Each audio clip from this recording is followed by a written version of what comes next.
1 minus cos 2 theta, হ্যাঁ এরকম গেল। তাহলে a plus B whole square plus a minus B whole square সূত্র কি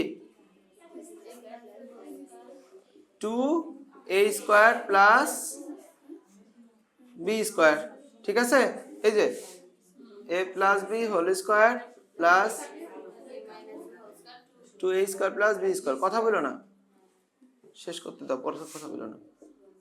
দেখো এখানে 2, এটা কাটাকাটি হয় না, 1/2 হচ্ছে, তাহলে 1 প্লাস কস স্কয়ার থিটা। এখন এটা আবার নামাইতে হবে, আবার হাফ দিয়ে 2 দাও, তাহলে 1 প্লাস এখানে হাফ দিয়ে আবার 2 দাও, 2 কস স্কয়ার থিটা, ফলাফল কত হবে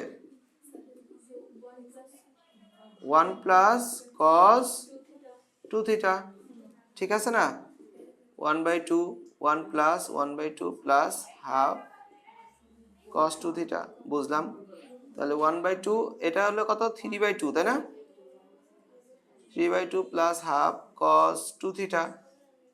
তাহলে এখানে 1/2 কমন নিলাম, তাহলে 1/2 বাইরে ছিল, আবার 1/2 আসলো, 3 প্লাস cos 2 থিটা, আর এটাকে একবারে 4 লিখে দিই, হ্যাঁ একবারে 1/4 সমান রাইট। এখন